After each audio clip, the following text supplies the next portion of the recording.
Hello student, good morning to all. हम पढ़ रहे हैं एनाटॉमी ऑफ फ्लावरिंग प्लांट्स, पुष्पीय पादपों का सारी। इस क्रम में हमने एक बीजपत्री और द्विबीजपत्री तना और जड़ की संरचना का अध्ययन किया और दोनों का तुलनात्मक अध्ययन भी किया था।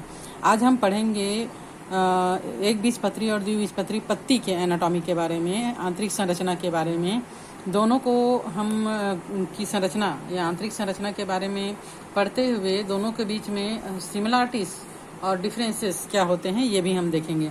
तो सबसे पहले हम देखते हैं पृष्ठाधारी यानी द्विबीजपत्री पत्ती। द्विबीजपत्री पत्तियों को पृष्ठाधारी पत्ती इसलिए कहा जाता है क्योंकि उसके दो पृष्ठ होते हैं।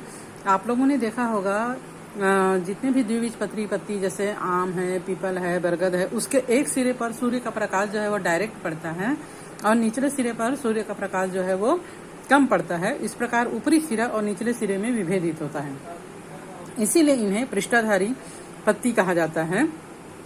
और अगर हम इनका लंब काट देखें, है ना, तो इसमें जैसे प्रमुख भाग है बाह्य त्वचा, पर्ण मध्योतक और संवहन तंत्र इसमें दिखाई देता है। जैसे यहाँ पर हम एक बीजपत्री पत्ती और द्विबीजपत्री पत्ती की संरचना देख रहे हैं। द्विबीजपत्री पत्ती में हम देखते हैं दो भाग दिखाई दे रहा है, ये ऊपर का भाग और नीचे का भाग। थोड़ा सा डिफरेंस तो आपको दिखाई दे रहा होगा, क्या दिखाई दे रहा है ये मैं बताती हूँ। तो चाहे अपर लेयर हो, चाहे ऊपरी बाह्य त्वचा हो या निचली बाह्य त्वचा हो, सबसे बाहर में होता है क्यूटिकल का लेयर। एक चिकना कड़ा सा जो परत होता है उसे कहते हैं क्यूटिकल, है ना। ये जो है वो पत्ती की आंतरिक संरचनाओं का बाह्य वातावरण से सुरक्षा करने का कार्य करता है।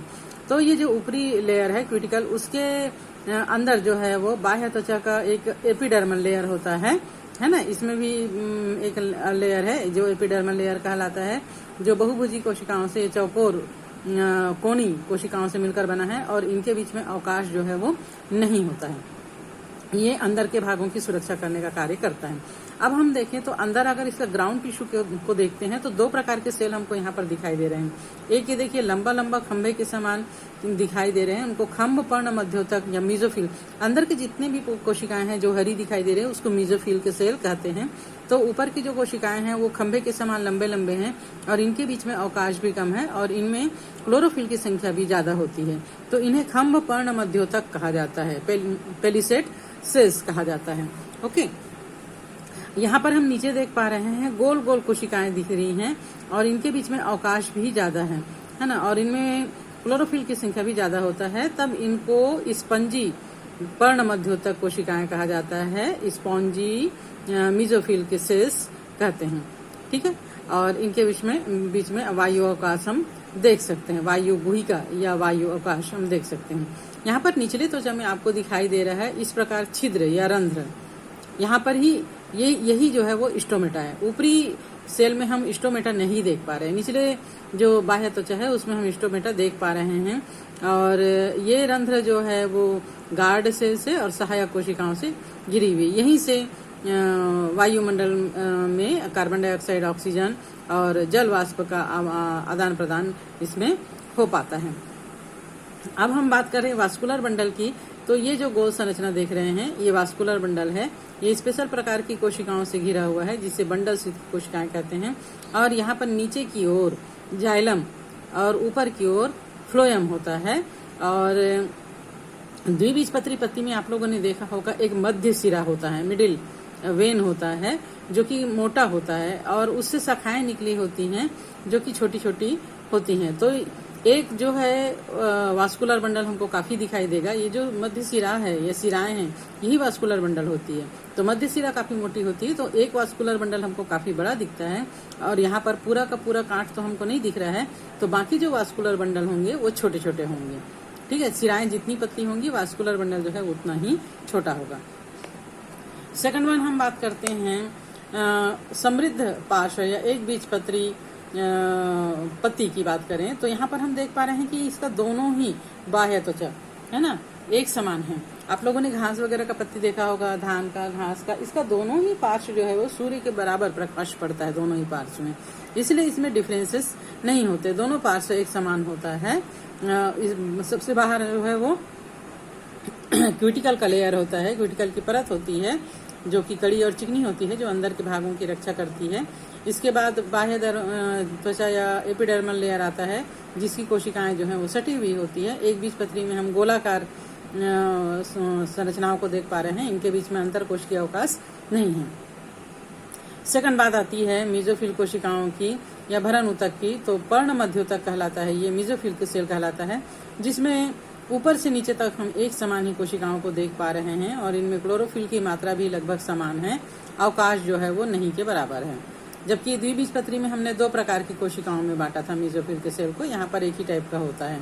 ठीक है, और चूंकि एक बीजपत्री पत्तियों में शिरा विन्यास जो है वो समानांतर शिरा विन्यास पाया जाता है, तो सभी शिराएं जो है वो एक ही जैसी होती हैं, इसलिए इनमें पाए जाने वाला जाइलम और फ्लोएम का आकार भी एक ही समान होगा।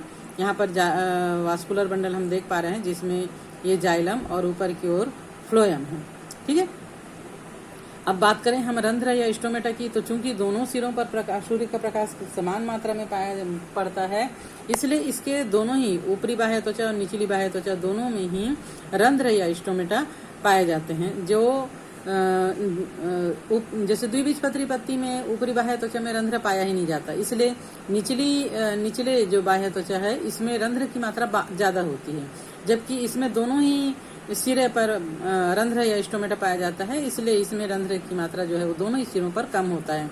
अब चूंकि दोनों सिरों पर प्रकाश समान मात्रा में पड़ रहा है, दोनों सिरों पर रंध्र है और इससे गैसों का एक्सचेंज या जल वाष्प की हानि होने की संभावना ज्यादा होती है, तो इनका जो रंध्र होता है एक विशिष्ट प्रकार की आवर्ध त्वक कोशिका से घिरा होता है, जिसको बुलीफॉर्म सेल्स कहा जाता है।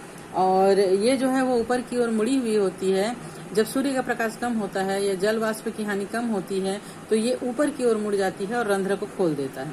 और जब वाष्पोत्सर्जन ज्यादा होने लगता है, सूर्य का प्रकाश ज्यादा पड़ता है, तो ये जो बुलीफॉर्म सेल्स हैं वो अंदर की ओर मुड़ जाती है, जिससे रंध्र बंद हो जाता है और जल वाष्प की हानि कम हो पाती है। ठीक है, तो इस प्रकार अगर हम दोनों में समानताएं देखें तो दोनों ऊपरी और निचली बाह्य त्वचा से मिलकर बना हुआ है ना, और दोनों में क्यूटिकल का लेयर पाया जाता है, दोनों में मीजोफिल की सेल पाए जाते हैं जिसमें क्लोरोफिल होता है, दोनों में वास्कुलर बंडल होता है, जो जाइलम जो है वो नीचे की ओर और फ्लोएम ऊपर की ओर होता है। वास्कुलर बंडल जो है वो विशिष्ट प्रकार की कोशिकाएं, बंडल शीत की कोशिकाएं या स्टार्च युक्त कोशिकाओं से घिरा हुआ होता है। अगर हम दोनों में अंतर देखें तो हम देखेंगे कि द्विबीजपत्री के ऊपरी त्वचा पर रंध्र नहीं पाए जाते, केवल निचली त्वचा पर रंध्र पाए जाते हैं, जबकि एक बीजपत्री में दोनों ही ऊपरी और निचले दोनों ही त्वचा पर रंध्र या स्टोमेटा पाए जाते हैं। और दूसरा अंतर अगर हम देखें तो एक बीजपत्री के मीजोफिल कोशिकाएं जो हैं वो दो प्रकार के, एक तो खंभ ऊतक और स्पॉन्जी पैरेनकाइमेटस ऊतक यानी पैलिसेड और स्पॉन्जी पैरेनकाइमेटस ऊतक में बटा हुआ होता है, जबकि एक बीजपत्री में इस प्रकार का बंटवारा नहीं होता, सभी मीजोफिल की कोशिकाएं एक जैसी होती हैं। नेक्स्ट अंतर अगर हम देखें तो एक बीजपत्री में एक वास्कुलर बंडल जो पर्ण मध्योतक का होता है, बीच का जो मिडिल सिरा होता है उसका वास्कुलर बंडल काफी बड़ा और बाकी वास्कुलर बंडल छोटे होते हैं, जबकि एक बीजपत्री में सभी वास्कुलर बंडल साइज में एक समान होते हैं, क्योंकि इसमें सभी समांतर शिरा विन्यास पाए जाने के कारण सभी शिराएं एक ही समान आकार के होते हैं, इसलिए वास्कुलर बंडल भी एक समान होता है। एक बीजपत्री में रंध्र कोशिकाओं के साथ जो सहायक कोशिकाएं होती हैं वो बुलीफॉर्म कोशिका होती है, आवर्ध त्वक कोशिका होती है, जो अतिरिक्त वाष्पोत्सर्जन की हानि को रोकने के लिए बना होता है, जबकि द्विबीजपत्री में इस प्रकार का सेल नहीं पाया जाता। तो ये तो हो गया एक बीजपत्री और द्विबीजपत्री पत्तियों में समानताएं और अंतर और इनकी संरचना। तो आज के लिए हम इतना ही पढ़ते हैं। नेक्स्ट चैप्टर में हम सेकेंडरी ग्रोथ या द्वितीयक वृद्धि के बारे में पढ़ेंगे। ये चैप्टर थोड़ा लंबा है, इसलिए इसको हम नेक्स्ट लेक्चर में लेंगे।